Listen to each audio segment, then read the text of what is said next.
See, I've gone for elf here, but I feel like I've landed more on gelfling. It's a new year, or it will be in a few hours. Should we get a drink out? I'd much rather have a whiskey, but this was gifted to me by a kind, lovely lady who I work with. Absolutely gorgeous she is. So I'm going to dig into this, I think, if I can get any. What does one do with Prosecco? It doesn't need a mixer, right? But of course, it has to be the Playboy glass. Don't you know? Look at it fizz.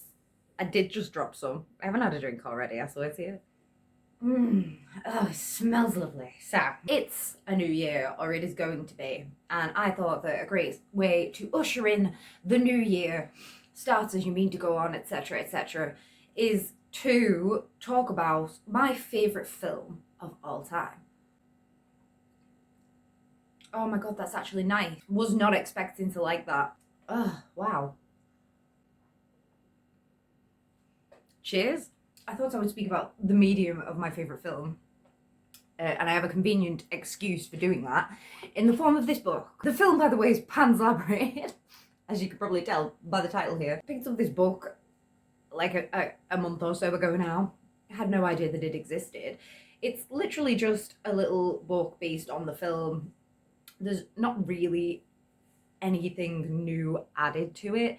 There are little new things added to it that I'll talk about in a minute, but there's nothing really substantial added to it. There's maybe like 10 pages of extra content, if that. So I thought today I'd give you a little comparison. I'd use that as an excuse to talk about Pan's Labyrinth the film and just Guillermo del Toro in general, because I just fucking love him. I love everything about him. I love everything about his films. Any film, even Hellboy. I don't care, alright?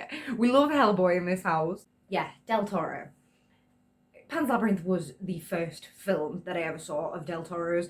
That's not why it's my favourite, but even if I had gone on to discover another of his films that I liked better, this one would probably still have a very special place in my heart, because for me, Pan's Labyrinth perfectly encapsulates Del Toro's filmmaking in general, in that, like, he explores very dark themes, but there's always this fairy tale element that, like, takes the film into this whole place of surrealness, and it's great. And magic always exists, or it always at least could exist, you know what I mean? And we love that.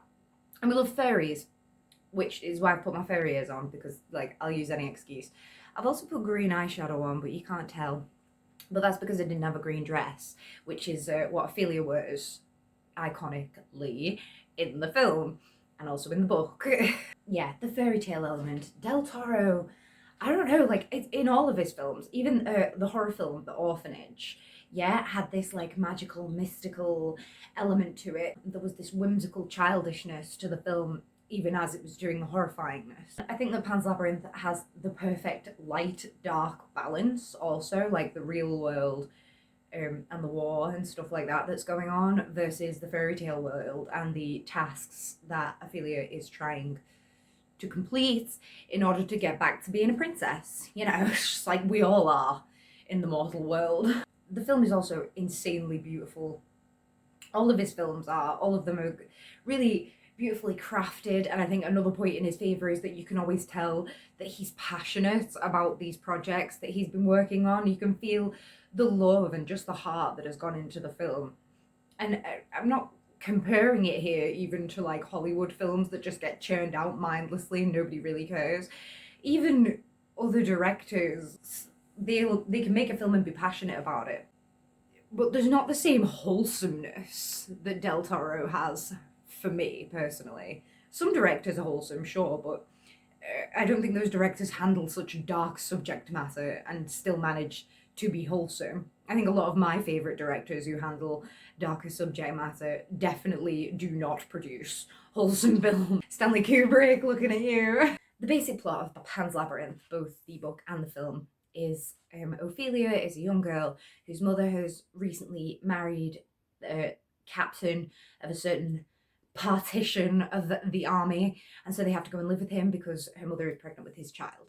It's in the middle of the woods, And while they're living there, he's a bastard, and Ophelia finds a fairy, and the fairy leads her into a labyrinth, and she meets a faun, and the faun tells her that she used to be a princess. She's been reincarnated in this human body, and she needs to complete 3 tasks in order to return to her rule in the underworld or whatever. So the concept of the book, basically a retelling of the film, but what is added are some little extra like fairy tales or fables kind of at the beginning of each section that give us a little bit more backstory and a little bit more scope to explore the metaphors that the film is going for.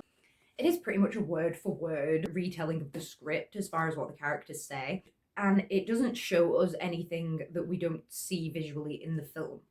So the book does go really, really quickly, but those extra fairy tale bits that give us the backstory on characters and creatures and just the world in general, it just really takes you, well, it took me back into the world of the film and really made me feel like they'd made that extra effort to do a little bit more world building and like give the book some meaning beyond just being like a retelling of the film, like just the script but with like he said, she said in between each line. Because you know that some book adaptations of films are just like that. So I appreciate that there was something extra and that we got to see a little bit more into the world that Del Toro had created with this film, because it is such a huge and mysterious and magical place, and we really didn't get to explore enough of it in the film. So that was exciting. It's always easier to use language as opposed to visuals to convey a metaphor, in my opinion. So a lot of the subtler messages that were going on in the film that maybe went over my head, I kind of latched onto and realised just through reading the book and having the language laid out for me on the page. I understand that it's hard to metaphor, well, maybe it's probably not hard for directors, but it's hard for me as a viewer to understand a visual metaphor sometimes, especially with more wishy-washy concepts. For example, the whole thing with the rose at the top of the hill, the story that Ophelia tells to the baby when it's still in a mum's belly. Never fully understood what that story was trying to say to me. And I knew that it must have like a purpose in the story and it must be a metaphor for something. But all of my interpretations of it weren't quite what Del Toro was going for. And I know this, I think, because of the context in the book, where it explicitly states that the rose is a metaphor for the captain. I didn't realise that the metaphor was about the captain. Now that I think about it, that makes a lot more sense than all of my theories, because as much as the captain is dangerous and very much the villain of the story, he's also that way because he's afraid. He won't let anybody in because he's afraid of being hurt, not just physically but emotionally as well. He doesn't want to feel emotional because he sees emotions as weakness, and so in the end he is weak because of that, because we all know that a man without love is nothing. Apparently. God help me. So he's the rose on top of the hill, right? Not only because like anybody who tries to get close to him will get fucked up by thorns, but because that is like the prison of his own making. And he has probably inside of him somewhere all of this love to give, which is like the rose's gift of immortality, and nobody to give it to because nobody can get close to him because of his self-made thorns. And as well as being the rose, he's also the men who fear it. So, you know, it's just like a dual-sided motherfucking thing. Which is so clever. And it's no wonder I didn't get it. Because sometimes I'm not the smartest, you know? I feel like the book allowed me to connect a lot more with the character of Mercedes, who is the captain's. She's almost like his assistant. She's like the main servant in the house, I guess. So he trusts her with a lot of stuff. And the twist is that he's hunting down the guerrilla soldiers in the woods for the army, and one of those guerrilla soldiers is her brother, and so she's helping the guerrilla soldiers out along with the doctor who's looking after Ophelia's mother. It's all very complicated and very full of drama, and it's very tense and very scary at times, I won't lie. The captain is forever one of the scariest villains that I have ever seen on film. There's something about the calm and cool way that he delivers his lines versus the very brutal violence that he is not afraid to inflict upon people. It's almost a juxtaposition in like character and then these violent outbursts. It just makes him seem all the more dangerous because you never really know when it's coming.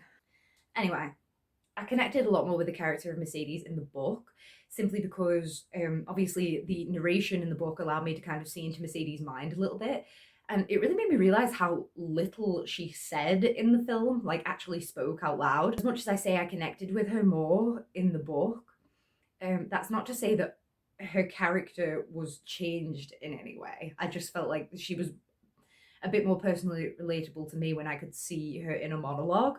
But it's actually kind of a point in Del Toro's favor because the character that was inside her head, the fully fleshed character, was portrayed quite well on the screen, considering how little she did say. So, you know, it goes both ways. Shows that the actress who played Mercedes was also very good at her job. All of the actors in this film are fantastic, I think. I just feel like you really got to appreciate just how much of a badass Mercedes was and how much danger she was putting herself in. And the real thing that like didn't come across so much in the film as it did in the book was how scared Mercedes was. And that just makes her all the more brave because obviously in her inner monologue we can see how much she panics every time she speaks to the captain. She's really deathly afraid of him, and yet she goes out of her way every day to just defy him, and it's great. We love Mercedes, we stan. I know that Del Toro's got kind of a habit of creating cartoonish villains, but I kind of appreciate that because it's the over the top. Once you get past the over the topness, you realize that everything that they do or say is just a little bit of a caricature of things that are already being said and done in our everyday life, and that's the real commentary here. I feel like he did it in The Shape of Water as well, with that the antagonist guy in that was like a major dickhead, and it was like some people found it hard to take him seriously because he was just that much of like a Disney villain. But I feel like it all fits into like the whole fairy tale element of it. The message of the whole book and the whole film, in my opinion, is that the worst monsters are men. And we find out, in fact, that even the pale man, you know, the guy with the hands, with the eyes on his hands, even he was once a man, and because he was so horrible, he got deformed into this awful creature with like no eyes and all this flappy skin and stuff. The worst monsters are men. Nothing that Ophelia encounters in the book that is magical is anywhere near as scary as the captain, like I said before. Considering how frightening the pale man is to look at and just in concept, it's amazing that they still managed to convey this message, in my opinion. I will say that I did appreciate somewhat that there was a tiny little bit of ambiguity to the film and that we didn't really know if the whole thing was like a delusion on Ophelia's part and like maybe possibly she did just die and didn't get this happy ending in the afterlife with her like king father. But the book kind of completely erases that ambiguity. I'm not sure how I feel about it because at the end of the day I believed that the magic was real the entire time anyway, but the ambiguity is obviously always appreciated. I like an ending that leaves it up to you to decide what happened to a certain extent. All right, Hollyborn, don't make your endings any more vague, please, for the love of God. But anyway, I thought this was a really good book. I thought it was really cute. It was good for a quick read. I really stormed through it. It's got some really nice illustrations in it as well. Like, oh my God, on the front cover, if you can see, like, the apostrophe is a fairy, which I thought was really cute.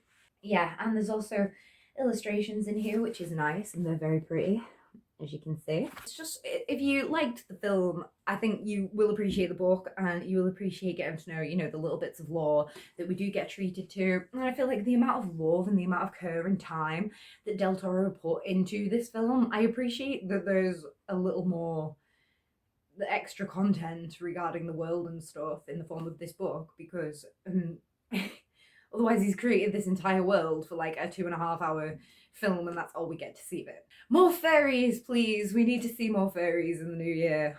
I'm going to read so many more fantasy books. But for now, I think I'm going to finish my Prosecco feeling a little bit fizzy, not gonna lie. I have really enjoyed talking about this book slash this film with you today. And I hope that you will join me in the new year when I'm going to be reading more books, watching more films, looking for more mushrooms, living my damn life, you know? I hope you have a good evening. I hope you had a good evening. Hope you had a good holiday. Hope you're looking forward to going back to school or work. Not to shatter that illusion for you or anything. I'm gonna go and crack open the whiskey.